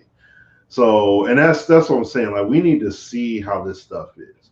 Like, and see, another point, Sim, is that excuse me, like we said with Battlefield, you got your public beta or whatever, but then they also have another private technical testing they're going to do with exclusive users. You know, I already know that's going to be, like you said, Jack Frags, your Westies, those kind of people are going to be on that. And it's like, yeah, you need to do that. The people who will play your CFMs, the people that run leagues or whatever, those are people that need to be in that kind of beta. Like if you were going to do a beta like that, like that's what you should do. You should get some comp people in there. You should get some people that are from the sim community, have some casual guys. It doesn't have to be celebrity or YouTube guys or whatever, but in the midst of you allowing just general public in there, you really need to make sure you do a beta or you do more testing that's surrounded around those guys, the key guys, because they're really going to be able to tell you how things are. People that run leagues and stuff and online and offline leagues, those are people that are going to be able to give you feedback based off of how well your system works or does not work. And then you can go ahead and be like, okay, now we can go out with confidence. And like Sim said, it's not going to be we're going to have it fixed at launch, but it'll be something that they can fix via title update 2 or 3 and be like, oh yeah, this is from that feedback. This is going to be from that test that we did. And hopefully it'll make the game feel better. You know what I mean? But the way they keep rolling the game out the way they do, we don't ever, we you know, they tell us on paper what it's supposed to be, or they'll say on video, whatever, what it's supposed to be. But it doesn't end up being that at launch, especially after they start title updating the game. So, yeah, man, I agree with that. You know, if that's going to be the focus, it would be nice if they did something like that. Which is another reason why, you know, like I said, I don't want to sound self-centered or selfish because, like I said, I don't even have to be a part. I just prefer with Madden, the state that the game is in, it'd be better if they just had dedicated guys, you know, a group of, even if it's 50 or 100, whatever, but not just open world, man, because Madden, y'all see what the arguments always are. Oh, I should be able to do this. Oh, I should be able to cover all the field with one guy. Like, it's too much of that. You need to have people that you can reel in. Like when we went down there, you know, we used to go down there, it usually would be about a group of, at the most, maybe 15 or so of us at one time. You're telling us what the focus is. You're telling us what the test. You're asking us to give you feedback on those things and then future. And to me, do that on a bigger scale. So do kind of what you do in-house on a bigger scale. So the beta, let's say it's 100 people, all different. You're telling them exactly this is what we've done. Test this. Let us know how this is working. Number one, how are these things that we're doing working? Let's get that feedback. And then when we're done with that, now let's talk about what y'all would like to see going forward. And that, to me, would make the game more effective than just throwing an open beta out there. And you got all of these different people that just don't know nothing. Again, no disrespect, but I don't think it helps. I don't think it helps when you do that. But we'll see, man. Either way, they got a lot of work to do. I did want to, say shout outs and thank you to my man here. Appreciate the donation, King Arthur. Let's read your comment. He says, Sim, do you think dynamic weather, running back, juke packages, and staff direct effects will be implemented in 22? Or which do you think is more likely? Honestly, out of those, what I think is more likely is what y'all probably don't want to hear. I wouldn't be surprised, man, if they almost gave themselves an out by coming out and saying what they're going to do for franchise, right? So what if they deliver everything that they, quote unquote promised? Yeah. I don't think that leaves a lot of room for all of the other stuff. I think there will be gameplay improvements. I don't know if I would go as far as saying if there would be new gameplay things. I don't know. You know, if you look at Madden over the years, let's say the last 4 years, gameplay updates has been more so refinements, right? One of the newer features that I can remember, and you guys can correct me if I'm wrong, because I don't remember all this stuff all the time. One of the newer features I think we've gotten in recent years was, and this ain't new because it, you know, they had it in NCAA and such, but they brought back the ability to use the right stick to be your pass rush. But more importantly than it just being the right stick, they brought back the dedication of the move, which is something Smitty and I used to I know for a fact I always did too. Even when there was times when I was there and say Smitty might not have been there, I would always say, Clint, Rex, I want to know when I'm doing a swim move. I want to know when I'm doing a club. I want to spin when I want to spin. I want to bull rush when I want to bull rush. I hated them few years when they had it. Y'all know what I'm talking about. When you just press the button for a finesse rush or a power rush and you didn't know what you were getting. I wanted a dedicated move. They brought that back, right? Now, I like to see them build on that to where now let's get the trenches more about physics and leverage. So then I could really decide. Like, imagine a game where I'm just talking here, guys. I don't even want to say expect that. But imagine a game to where now when I can size up my opponent on the line, let's say I'm playing D-line and I know who I'm going against, and maybe there's a scouting report. I know where he's weak at, looking at, you know, maybe his lateral movement or whatever, and I can utilize the pass rush move that works more effectively against him. See what I'm saying? That's the kind of stuff I want to get the game to. And we talking about, before I think they get to that, it's going to be a while, because those are the intricate things that you could do if the game was already fully blown, flushed out. If you already had all of the franchise features and all that stuff, and now you're just adding sprinkles, kind of like what MLB is doing. So the likelihood, King Arthur, of now it's possible that the staff might have an effect on the players. I hope that. You know, let's not even say which one is more likely. I hope that is the case. Because, again, apparently there is some type of staff situation, because we saw the picture that Sean Grady posted. We have to wait and see what that means. But I would hope that whatever those guys are doing, there is some type of effect on your players. So that's probably the more likely. I don't know if we see dynamic weather.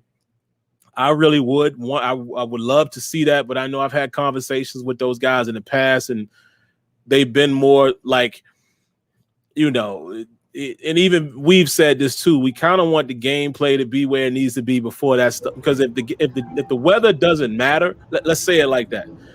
If it's dynamic but it doesn't affect the gameplay, then yeah, it's pointless. It's pointless, and I don't think it's at a point where it's going to affect the gameplay just quite yet. I don't know. I'm just, it sucks that we kind of know how things work there. And I'm not even talking about the corporate suits now. I'm talking about even from a dev cycle standpoint.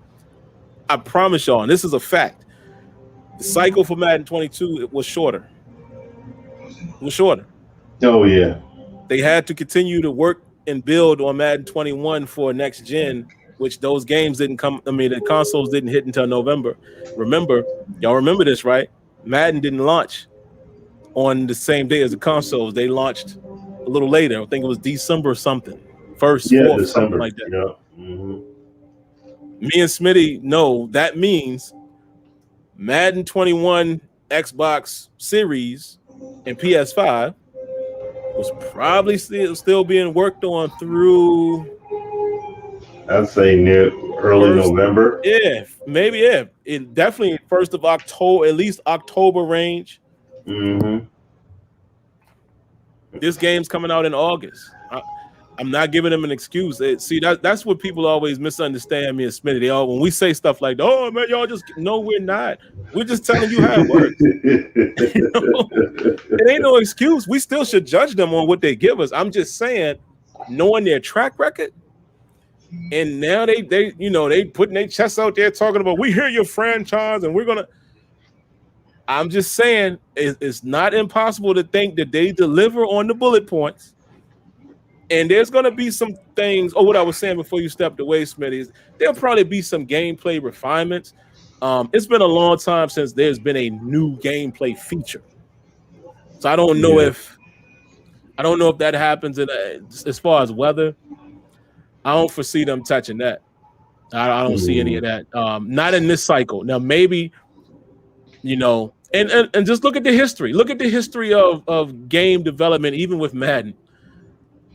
Your real stuff probably don't really start showing up until the third game on that platform.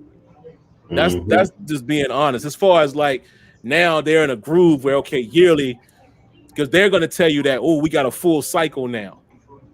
They're going to tell you that. I guarantee you we're going to hear that come next year. Game. Yep. You're going to hear them start saying, we had a full cycle. Remember I said that.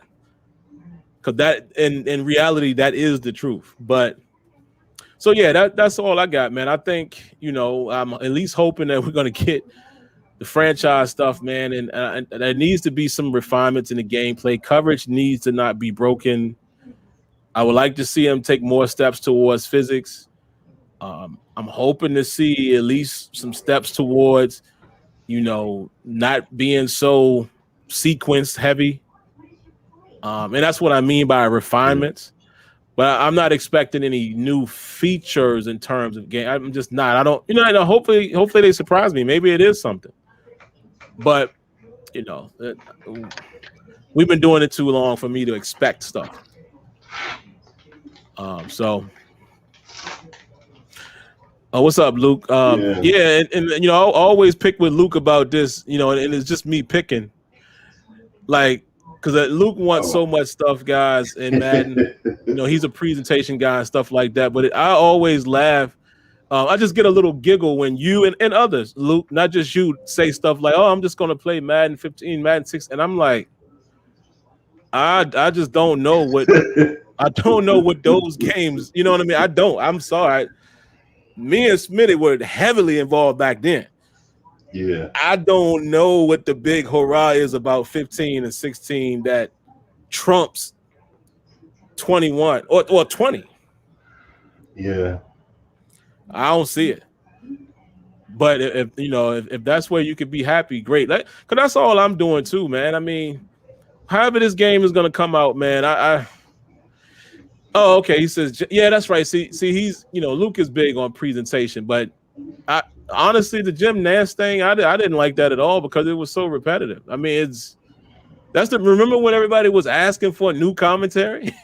It's just because Jim Nance and Sims was dead didn't do it for me.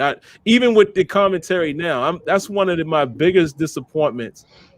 You know what? I might make a video about that tomorrow or something.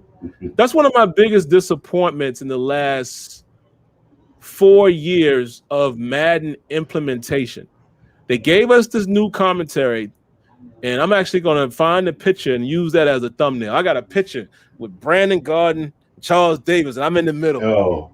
Right? And I met those guys in LA and told them how, and I met them one time when I was down in the studio, and we talked, and I thought this was finally going to be, the commentary is going to be more dynamic because they can record together, which they do, but they kept saying it was going to be updated. And it is, but it isn't. Right. It hasn't really changed much. And that's a huge disappointment. So, but yeah, man. I feel you, Luke, man. And, and don't take this the wrong way when I say this. I say this very respectfully.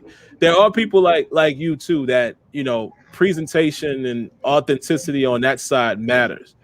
Sometimes I get the impression it's not so much of how well it's done, because again, like I said, man, I think if you take a poll, most people were very tired of Nance and Sims because of how choppy and robotic. Not talking about how they sound literally, but I'm talking about the structure of it. It was just so threaded and pieced together because they never recorded together. people were tired of that because I remember those times when people were like, man, we need new commentary. This is the reason why they decided to go with the local guys. And I'm sure money reasons also, because they felt they could get them in the studio together. That was a whole campaign. And the Madden community as a whole was wanting that. But there are going to be guys like yourself as well. You just like the way that sounded and felt. And I respect that. But me personally, man, if they could have as many commentators as NBA 2K has with the different teams and packages, it would be great. But ultimately, I just want it to sound cohesive and together and exciting. Like, all pro football had good commentary, and those were no-name guys. So at the end of the day, yeah, I want it to be NFL guys, but at this point, I think we just want solid commentary from Madden. So that's all, man. Yeah. That's all I got, man. I don't really have nothing else. Yeah, I will say this. Commentary, we get it, but if excuse me, if the gameplay is not truly hitting, that's when we're gonna be looking at ESBC. You know what I'm saying? That's what I'm saying, man. You know what I'm saying? So it's like if ESBC has commentary, they got the boxing sport, they have the essence of sports. See, that's the whole thing. Playing these sports games, it's about capturing the essence of the sport. We're not soccer guys. We're not huge baseball guys. We're not hockey guys. But we could look at the trailer, look at the interviews or the featurettes and be like, dang, they did all that? Man, I'll at least check it out. And it's like, because they're giving us so much in these other sports, that's why we be like, to the hardcore hockey, soccer, baseball guy, man, they ain't do nothing. But we looking at it like, bruh, we got a barren wasteland of a game. Yeah, I wish I had that. That's what I'm saying. Like, I wish we had that problem. So because we don't have that, we could easily go to another sport and be like, oh, yo, man, I'll play this. But we'd rather see Madden have that. And that's why I'm like, ESBC, that's another sport. Outside basketball, football, and, boxing, me is more MMA. Sim is more the boxing guy, but I appreciate boxing too. I'm more the casual guy. But see, I won't mind getting into this game of boxing the way, depending upon how the game plays. We still got to see how the game plays. But if the game gives us a clean, legit game of boxing with fighting style, technique, boxing all critic. of that, right? So like, new channel. If it's like that, then we're going to be in that game because that game is not going to be a one-trick pony, as they already said. They're going to be signing fighters for the next at least 2 years, adding them into the mix. So, and they scanned, I don't know if you saw it on Instagram, somebody had posted it, Roy Jones Jr. got scanned in. You know what I mean? So it's like they getting these fighters in here. Like, I know, you see how we touch a little bit on ESBC more and more often? It's because they're giving us those layers, the layers that we should be getting out of Madden, and we don't get that. So this is the kind of discussions that we'll have. NBA 2K, we could talk about layers of depth right now, especially with these games going on, the playoffs going on, and be able to relate what's happening on the court there to what happens in the video game. We can't even do that with Madden. And that's what's messed up. You know what I'm saying? So if that's why we're like, if Madden don't hit, hey, we're gonna be playing these other games, man. Seriously. So hopefully that beta shows signs of life. I'm not looking for it to be the finished game and be perfect, because like Sim said, and that is a very true point, it is on another shortened cycle because of when the game was released. So if they're actually on the normal Madden release timetable, like the game drops in August, then yeah, this is definitely a short cycle again. So we'll see what happens, man. So we'll see what happens, man. yeah. That's what it's all about, man. Capturing the true essence of the sport. I've been telling you guys that Madden is so far behind, man, in terms of from a development standpoint.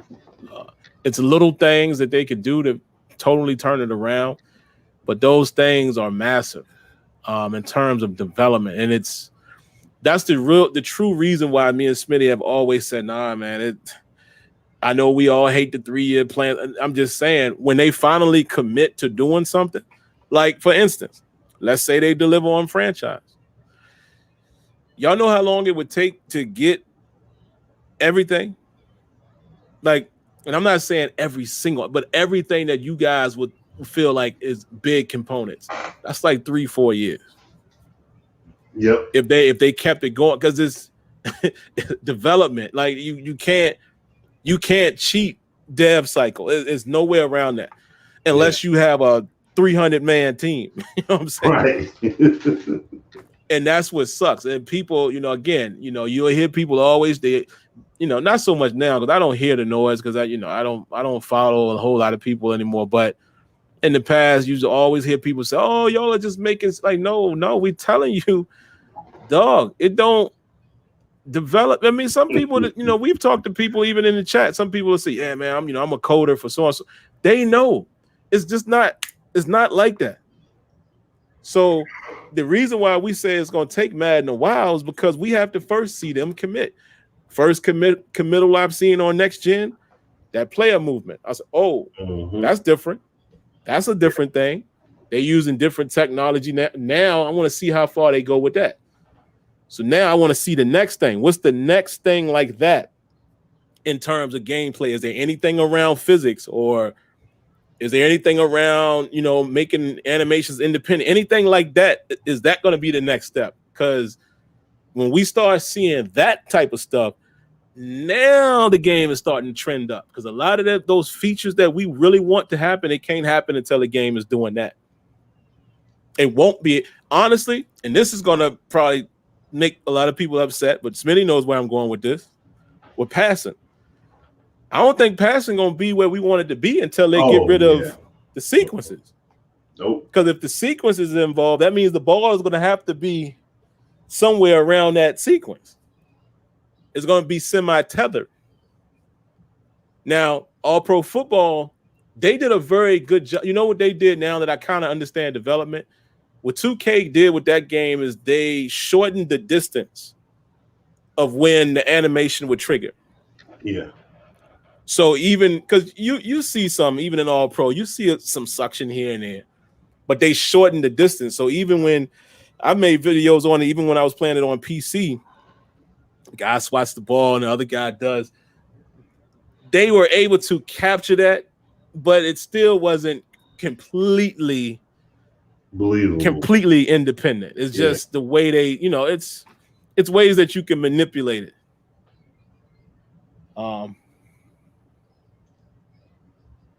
But yeah. Yep. It's about all I got, man. Yeah. Oh boy, Nets up by 1. Oh, hold up, guys. It's a minute and oh man, if the Bucks lose, man, Nets up by 1. 11 seconds left. Oh, what's the score?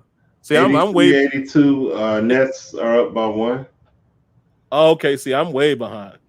What I'm looking at right now is 50 seconds left. So that just kind of show you how how mine is delayed.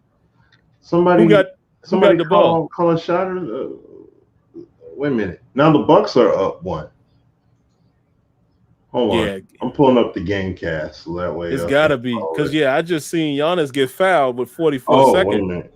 So Drew Holiday made Drew Holiday made a shot. That's why. Okay. So Bruce Brown missed a jumper. It was 83-82. Giannis got the board. Drew Holiday took the shot.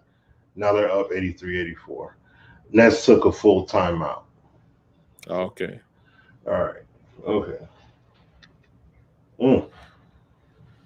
But all right, guys.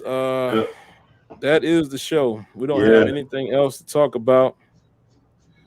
If these boys lose, man, oh man, you talk about deflating. Oh yeah. Oh, that's. I mean, they done anyway. Let's be honest for a second. Anything is possible, but they not beating the Nets 4 times, man. They're not. It's hard when you already in a 2-0 situation. Even if they get one tonight, let's say the Nets come back, like it's likely that the Nets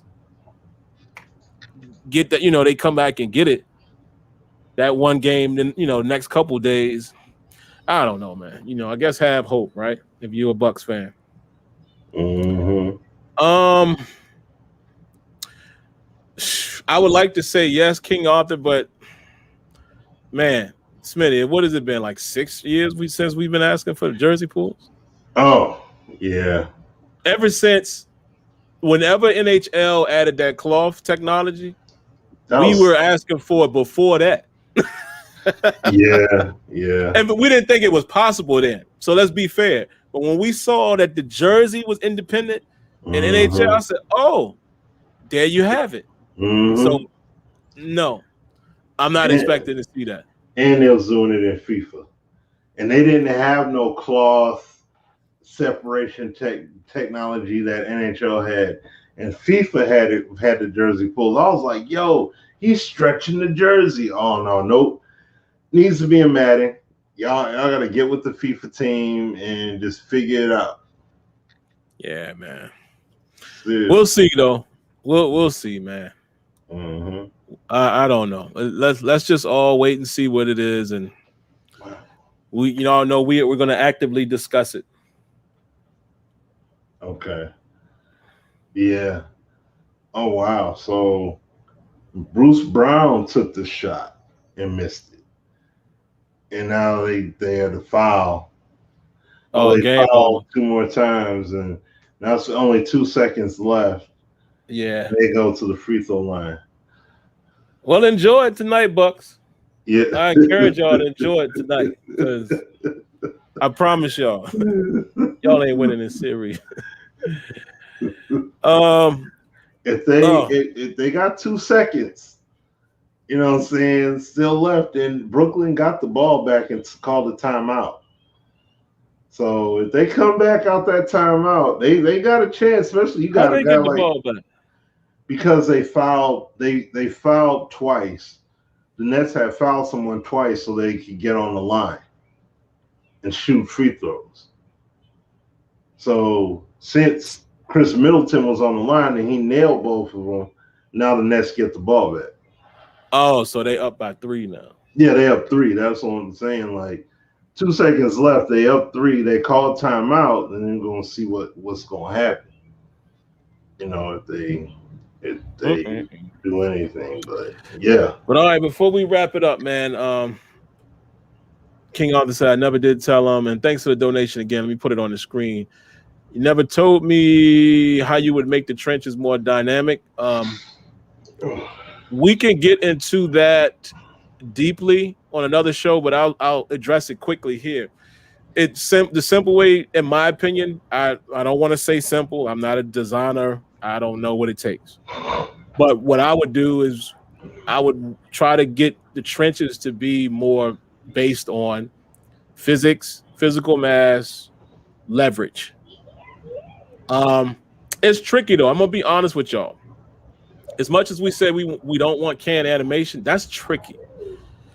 Because in the trenches, in anything, something has to trigger the animation. There has to be some type of, because if there wasn't no real animation, they would just stand there. You know what I mean? So I guess what I would want is for the Bucks left out.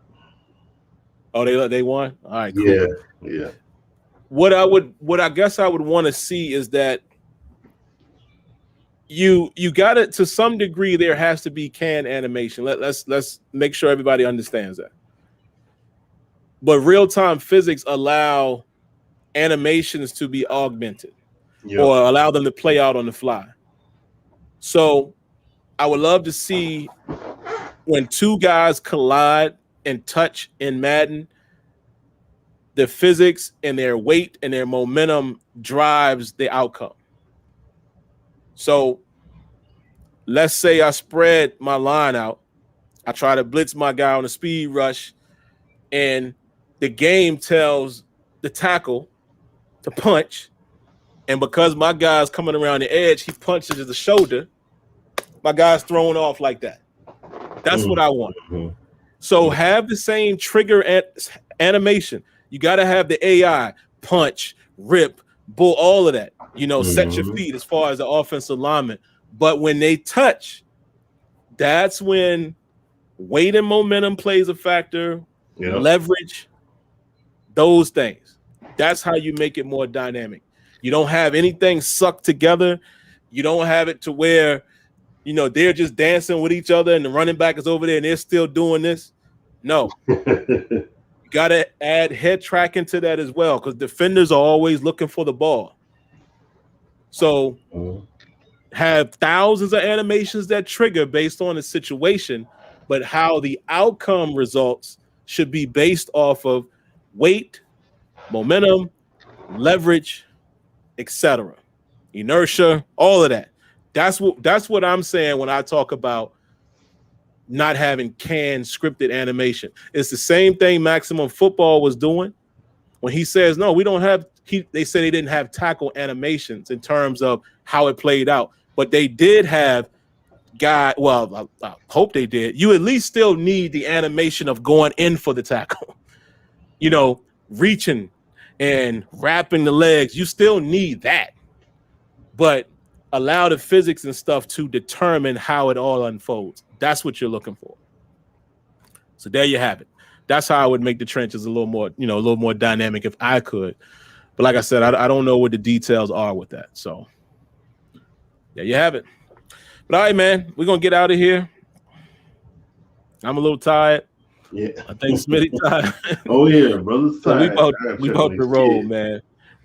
So, had a great show. So hopefully we know we have something at least next week, man. We'll at least have the Battlefield stuff to talk about. And maybe by that time, like Smitty said, with E3 and all of that kicking up, maybe there's more sports-related stuff to talk about as well. So until then, everybody be well, be safe, continue to watch these playoffs. Looking here to see what Giannis finished with. I know he started the game well, but I don't know, Yeah, 35-15. Okay, all right. That's what I'm talking about, Giannis. Yeah, that's what I'm talking about. 35-15. Cool. But all right, man, you guys be safe, be well, be blessed, and catch you guys next time. Thanks for tuning in. Peace.